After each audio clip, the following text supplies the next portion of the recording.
What's up, everybody? My name's Big Cam and welcome back to another movie review. And today we are talking about 2025's Marty Supreme. And I rented this off of Amazon Prime over the weekend because I wanted to check this film out before the Oscars, and the 98th Oscars was on Sunday. So this is coming out, I think, on Wednesday, a couple days later. And Josh Safdie is the director of this film, the half of the Safdie brothers, and they also did things like Uncut Gems back in 2019 with Adam Sandler, and that was really good. Good Time in 2017 with Robert Pattinson is what Matt Reeves saw that got Robert Pattinson the role as Bruce Wayne in The Batman. You know, so these guys have been doing some good work. And another movie called Daddy Longlegs in 2009, creepy. A Goldman versus Silverman, a short in 2020. Interesting. But it says they've directed 34 films, and his most recent one, Marty Supreme, here for Josh Safdie, and his brother Benny Safdie just did The Smashing Machine, which also probably should have gotten recognized at the Oscars this year. I think it got nominated for Best Makeup and stuff like that for The Rock's character of Mark Kerr. If you guys haven't seen The Smashing Machine, go check that out. That was really well done as well. But one of those films where, like, you get to the end and you're kind of like, I don't know if I'm happy, you know, I'm glad I watched it, but I'm kind of sad. You know, like, what is with these sad movies? Well, like this, it's you kind of leave on a happy note, you know, as much as it's a tragic story and there's like stuff that goes wrong and like almost everything goes wrong for this guy in his life, you know what I mean? But then by the end of the movie, you're kind of like, all right, they're cool. He won. He's claiming fatherhood of this child that the whole time he's been saying it's not his, but then finally he's like, it's mine, you know. And yeah, I thought it was very well done, and like you could see why Timothée Chalamet in the Oscars lead up, everyone was like, this guy's gonna win Best Oscar. It's a 50-50 split between Marty Supreme and Sinners, and really it was more like a 1/3 chance of him winning. And I thought it was between Marty Supreme, Timothée Chalamet, Michael B. Jordan in Sinners, and Leonardo DiCaprio in One Battle After Another. Three very different movies, three very different roles. And as far as the movies themselves, I think it goes Sinners, Marty Supreme, One Battle After Another, or Marty Supreme probably comes in third. You know, I was trying to give it a chance to, but no, yeah, it's probably Sinners, One Battle, Marty Supreme for me. And I think I would need to see One Battle After Another again just to make sure that that's where I would put that movie. But it won so much at the Oscars the other night that it's gotta be that good a film, you know what I mean? Or they just were like giving Paul Thomas Anderson the award because he had done so much great work in the past, where like Timothée Chalamet is going to do great work in his future to come. So is Ryan Coogler and Michael B. Jordan, you know, and I think they shared the wealth just enough at the Oscars, but I think, you know, One Battle After Another winning Best Picture and Best Directing, both of those should have gone to Ryan Coogler for Sinners, and that's just my opinion. But Marty Supreme here and Timothée Chalamet as Marty Mauser absolutely crushes it. And like there's just something about Marty and him playing this character. He's on screen probably 97% of the movie, maybe even 99% of the movie, and there's only a couple of scenes that he's not in, but he's so captivating as this character that you can't take your eyes off the screen. You know what I mean? You are so drowned into Timothée Chalamet's performance that you're like, I don't give a fuck that this is about ping pong. I don't care what this is about. I'm just gonna keep watching him do his thing. And like, he's so confident and so like in his, like, he's dumb as hell, but he's so confident in himself that like it goes a long way, you know what I mean? And like, if you believe in yourself that much, something's gonna happen, you know what I mean? And like, Gwyneth Paltrow comes back to screen as Kay Stone for this, and she is sexy as a motherfucker in this, and she's like an older woman, but still she's like hooking up with Timothée Chalamet in the park, and he's like eating her box in a park, and they like make a run for it, and then she's like, you know, an actress, and she's like hooking up with him in the shower, and like he's like up against the wall. I was like, oh my goodness, Gwyneth Paltrow, whoa.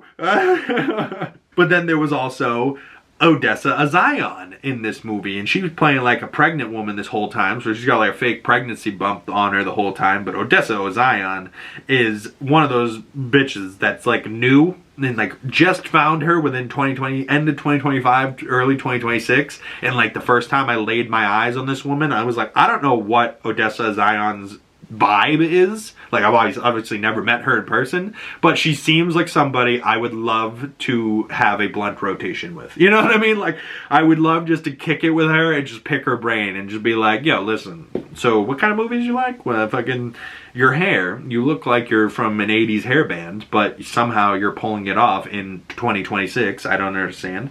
I think she was also in Rachel Sonnet's I Love LA recently, and she was looking drop dead gorgeous in that show. And I haven't seen that show, but I've been on my list of things. It also said she was in a movie in 2025 called Until Dawn. I don't know that. She was also in 2022's Am I Okay with Dakota Johnson. She's lower down on the cast list though, so maybe she doesn't have a huge part, but still been doing her thing. But she's been becoming a bigger and bigger name as of late, and looks like she's been kicking around doing her thing since about 2019. She did a CBS series called Fame, and then she did Grand Army in 2020 for Netflix. HBO series I Love LA. She was in Hellraiser 2022, Inhabitants 2022, Sitting in the Bars with Cake in 2023, Fresh Kills in 24, Until Dawn in 2025, and Marty Supreme in 2025. So yeah, she's been doing her damn thing. So shout out Odessa Zion. There was also Tyler the Creator in here as Wally. Fran Drescher's like his mom. Abel Ferreira is like this old man who's like playing a gangster in this film. That's actually kind of terrifying. And you see him and you're like, oh shit. But also Kevin O'Leary, who many people would know as a businessman from Shark Tank. He's in here as this absolute a-hole, Milton Rockwell, who is married to Gwyneth Paltrow's character, Kay Stone.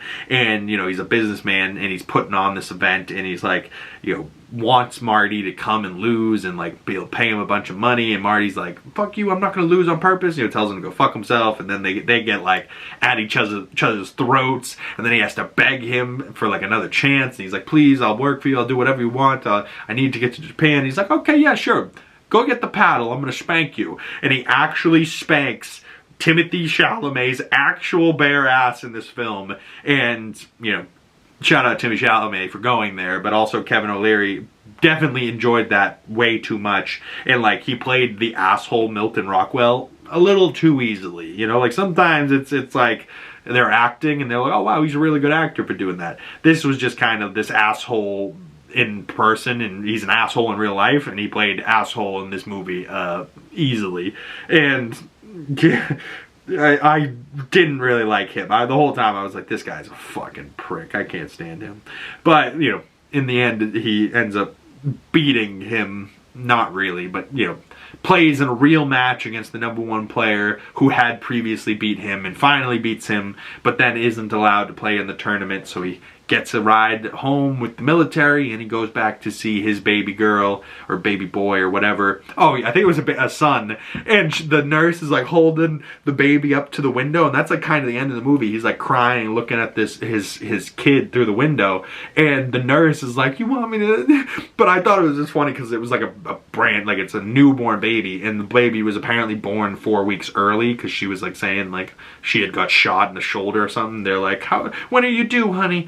I'm not due for 4 weeks. You're bringing me to have the baby now? I can't do this, you know, like, so it hadn't been very long, and they hold up this newborn baby who's supposed to be a preemie, born early, and the baby's already like looking at him and like looking around, looking at the nurse like, who the fuck are you? Put me down. And then like looked at, like started crying, looking at the nurse, and then looked at Timmy Chalamet and was like, Daddy, you know, like stopped crying, just kind of looked at him. And I was like, wow, that's a big ass baby for a preemie. That was like the one thing in the movie I was like, huh? You know, like that baby, I mean, maybe it's just babies in general that I'm like, they creep me out, but babies in films and like child actors, God, I can't stand them. They're so bad. And a lot of times, at least it looked better than like the Renesmee baby from Twilight, if you know what I mean. That baby looked terrible. This at least seemed like a real baby. I don't know if it was. It could have been CGI, I guess, but it seemed like it was a real baby. It just seemed like it was far too old for the situation. You know what I mean? It looked like the baby was 1 and it's supposed to be like 2 weeks old or something like that. And it's like already like, yeah, what's up, Dad? You know? So I just thought that was funny. But overall for this film, I gave it 4 out of 5 stars, about an 8 out of 10. I genuinely really liked this film and thought Marty Supreme as a character and Timothy Chalamet as Marty Supreme had a very good chance of winning the Oscar. But in my opinion, he came in third. You know, it was one battle after another, ahead of Timmy just by a little bit for me, and Leonardo DiCaprio's performance was just funnier, but also compelling in the same way where you were like, but in one battle I was like, what is this about? You know, I was so confused on what this movie was, and then by the end I was like, oh, that's what it was? You know, so that's why I think I need to rewatch One Battle. But One Battle in Leonardo DiCaprio, I mean, it's Leonardo fucking DiCaprio, like, and he's playing a character that's quite comical, so I was laughing a lot more, and like I was also into that film too, like the soundtrack and like just the pace of that film was done really well. So maybe they should have won Best Editing. But Marty Supreme I thought was well done. Josh Safdie, Whatever You Do Next, I'll be checking out. Timothy Chalamet, Whatever You Do Next, I will be checking out. I think it will be Dune Part 3 in December later this year, and I cannot wait to see what the Lisan Al-Ghalib has to do next, you know what I mean? But comment below your thoughts on this film if you've seen it, and if you want to see it, go check it out on Amazon Prime. I rented it myself the other night. But also, every time I say that, wait 2 weeks and this film might be out on HBO Max, because every time I've ever rented something, it's come out on streaming a couple days later, and I'm always just like, But just to wrap it up here, the little Letterboxd synopsis says, dream big. Marty Mauser, a young man with a dream no one respects, goes to hell and back in pursuit of greatness. And overall, I gave this film 4 out of 5 stars, about an 8 out of 10. If I had to give it a true 10 score, it's probably like an 8.3. You know, it's like a just over that 4-star hurdle, but not quite to the 4.5 or 5-star range yet. But definitely a 4 out of 5 stars for me. Very good. Shout out Chalamet, shout out Safdie Boy, and shout out the great cast in this, and Gwyneth Paltrow's fine ass. Woo! Odessa Zion. Can't wait to smoke a blunt with you one day, girl. Maybe even Timmy. I don't know if Timmy smokes, but I'd love to smoke the dream blunt rotation from this movie. It would be Tyler the Creator, myself, Odessa Zion, Timmy Chalamet, and Gwyneth Paltrow, and just smoke a blunt right there talking to the 4 of them. God, how good it would it be? Like, you guys see the interviews all the times. How awesome would it be if I could interview celebrities, but it was just like us smoking a blunt together? like nothing like serious. It's just me like, all right, puff puff, and you pass it that way. All right. How's everyone's day going? You know, like, I wouldn't even necessarily talk about the movie. I would just talk to them like human beings, and I think the interviews would be really good. But that's my idea. Nobody take that. Copyright, patent. I'm going to sue you if you steal it. But you got my score for this film, and if you made it this far into the film and you would like to comment below your thoughts about this film, you can do that down in the comment section below, or you can send them to me to my other social medias. Links for those down in the description below.